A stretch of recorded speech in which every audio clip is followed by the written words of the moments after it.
क्या एनलाइटनमेंट मिलने के बाद या फिर स्पिरिचुअल अवेकनिंग होने के बाद एक व्यक्ति अकेला हो जाता है और वो अकेला हो जाता है और फिर उसको फिर वर्ल्डली जो चीज़ें हैं उसमें इंटरेस्ट नहीं रहता? क्या वो जंगलों की ओर चला जाएगा या फिर क्या वो सब कुछ त्याग देगा? ऐसा ज़रूरी नहीं है, ठीक है? बट ऑफ कोर्स एक अकेलापन तो छाता है क्योंकि वो अपने अंदर ही अनंत जब देख चुका है, वो अपने आप को ही पूर्ण समझ चुका है, तो वो बाहर जिन भी लोगों से मिलेगा वो कुछ उनसे चाहेगा नहीं, उनसे कुछ जो है वो लेने की कोशिश नहीं करेगा, वो उन्हें देने की ही कोशिश करेगा, एक व्यक्ति जो एनलाइटेंड हो चुका है ना? तो यस, अकेलापन तो आता है बट वो लोनलीनेस वाला अकेलापन नहीं होगा या फिर वो आइसोलेशन नहीं होगा कि लोगों से बचने के लिए वो अकेला हो गया है। वो एक अलोननेस होती है ना? अलोन मीन्स ऑल वन, जहाँ उसको सब एक लगने लगते हैं। वो है भी, वो अगर भीड़ में भी होगा तो भी अकेला होगा, है ना? और अकेला है तो फिर तो वो अकेला है ही। सो इट्स ऑल अबाउट कि एक व्यक्ति जब उसकी आध्यात्मिक मतलब अध्यात्म में होता है और उसको ठीक-ठाक रहस्य मालूम पड़ जाते हैं या फिर वो चीज़ों को जान चुका है, यानी ज्ञान को प्राप्त हो चुका है ना? तो फिर मैंने बताया आपको कि अब उसको वो डेथ को समझ चुका है, मृत्यु को समझ चुका है कि मृत्यु क्या है ना?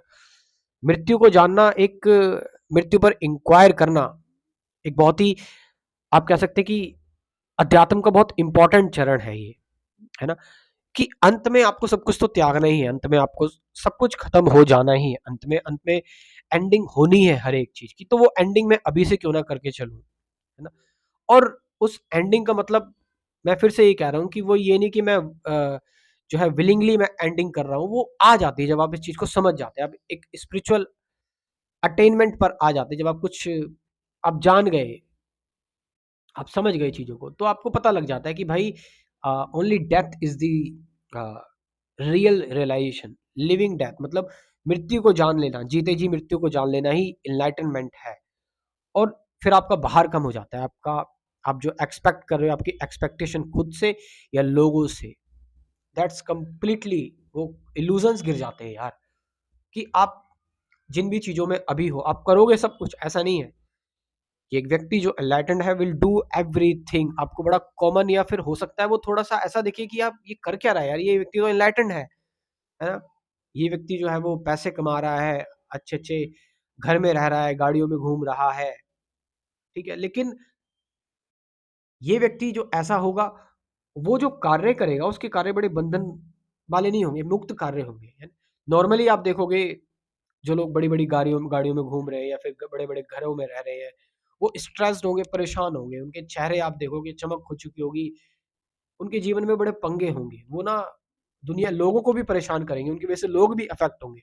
बट आप देखोगे कि ऐसा व्यक्ति जो एनलाइटेंड या ट्रुथ को प्राप्त हो चुका है और अगर वो ऐसा व्यक्ति कुछ कर रहा है, कुछ बड़े लेवल पर जिसको आप कहते हो बड़ा कुछ है कुछ, तो वो है तो बाहर से अमीर ही, बाहर से वो सब कुछ है, लेकिन अंदर से उसके अंदर एक गरीबी है, अंदर से वो अभी भी गरीब है, अंदर से वो अभी भी शून्य है, अंदर से वो अभी भी कुछ नहीं है और उसका इफ़ेक्ट प्रभाव आपको बड़ा न्यूट्रल लगेगा।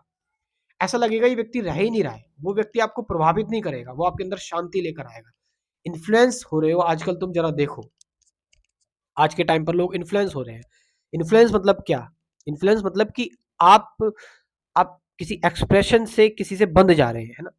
इन्फ्लुएंस मतलब आपके अंदर एक शोर आ रहा है, आपके आप इन्फ्लुएंस हो रहे हो तो आपको ऐसा अंदर लग रहा है ये व्यक्ति कितना ज़बरदस्त है यार, ये मैं इसकी तरह बनना चाहता हूँ, मैं इसकी तरह होना चाहता हूँ। लेकिन एक आध्यात्मिक व्यक्ति को जरा आप देखोगे ना, उसके अंदर की साइलेंस जब आपको टच करेगी, तो आप कभी ये नहीं सोचो कि मैं इसकी तरह बन जाऊँ। आप देखोगे कि यार कि मैं शांत हो चुका हूँ, अब मैं कैसा भी बन जाऊँ, मैं शांति रहूँगा।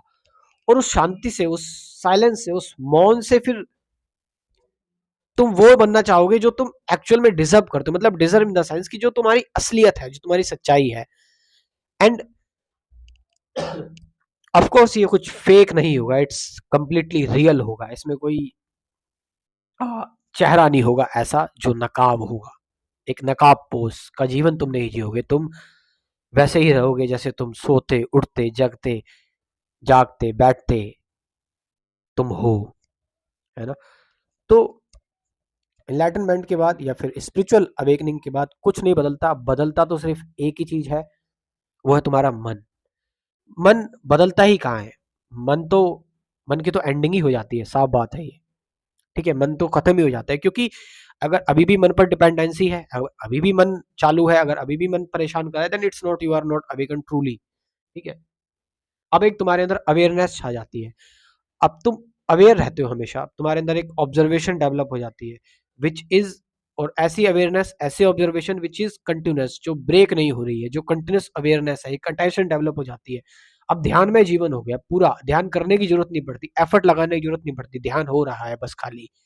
ठीक है, तो यहाँ पर एक व्यक्ति, मैंने बताया कि अब उसके, वो इतना सब कुछ, उसकी लाइफ पूरी एक्टिव लाइफ है ना, और इट्स एक्टिविटी इन पैसिविटी। ठीक है, ओवरऑल जो तुम्हें दिख रहा है वो एक्टिव है, बट उसके अंदर एक पैसिवनेस है, पैसिवनेस छाई हुई है। वो पैसिवनेस की, वो अंदर से बहुत शांत है, उसका माइंड और बॉडी काम कर रही है, बट अंदर से वो, जैसे मैंने बताया ना कि बाहर से एक समुद्र है, समुद्र बाहर से चलता हुआ दिख रहा है, लहरें उठ रही हैं, लेकिन जैसे जैसे नीचे जाते जाओगे, नीचे जाते जाओगे, है ना, फ्लो एकदम जीरो हो जाएगा, है ना। साइंस में इसको क्या बोलते हैं, एक पता नहीं, टर्मिनल वेलोसिटी बोलता है, आई डोंट नो, रिमेंबर नहीं आ रहा मेरे को, 11th क्लास में पढ़ा था मैंने इसको। तो सॉरी, साइंटिफिक टर्म का मैं क्यों यूज कर रहा हूं, मैं तो कॉमन चीजें समझिए, कॉमन बातें। तो जैसे समुद्र के नीचे नीचे नीचे नीचे एकदम चले जाओगे, चले जाओगे, एक ऐसी स्टेट आती है जहां फ्लोलेस स्टेट, मतलब कुछ फ्लो ही नहीं कर रहा है, जहां पर एक स्टिलनेस आती है, वो ऐसा ही होगा व्यक्ति। तो वो व्यक्ति, अब तुम्हें लगेगा कि वो व्यक्ति यार, उसको सिर्फ ऊर्जा दिखाई देगी, नाम और फॉर्म नहीं। ठीक है, चाहे वो किसी घर के सदस्य से मिले, बाहर के सदस्य से मिले, कई बार ऐसा भी हो सकता है कि ऐसा व्यक्ति तुम्हें इग्नोर कर दे, कई बार ऐसा हो सकता है कि वो तुम्हें, तुम उसको टोकोगे तो वो तुमसे बात करेगा, ऐसे वो बात नहीं करेगा, है ना। और इस चीज में बहुत बड़ा अंतर है उसके अंदर से, क्योंकि इनसिक्योरिटी खत्म हो गई है, वो अब इन चीजों में फंसना ही नहीं चाहता, इन डिजायर्स में, इन ऐसी चीजों में जो चीजें अब कोई मायने रखती ही नहीं है, क्योंकि अंत में तो सब कुछ एंडिंग होनी ही है, अंत में तो सब कुछ खत्म करना ही है ना, और यही जीवन का सत्य है ना। बट नॉट विलिंगली, मैं फिर वही बात बोल रहा हूँ कि आप, जीवन का तो अंतिम लक्ष्य अंत ही है, डेथ ही है, then why not today, willingly नहीं। ठीक है, it means you are forcing yourself, it means you have not realize truth, it means आप उस चीज को क्या कर रहे हो, एक विल के, विल एक एफर्ट फिर दोबारा आपने जनरेट कर लिया, है ना। आपने, आप जानबूझकर वो चीज लेकर आ रहे हो, आपके सेल्फ से नहीं आ रही है वो, है ना। So this is, so this is your answer to this question, and कुछ बेसिक चीजें समझनी है, कंसेप्ट समझने हैं, चीजों को जानना है, तो आप मेरा स्पिरिचुअलिटी का क्रैश कोर्स ज्वाइन कर सकते हो।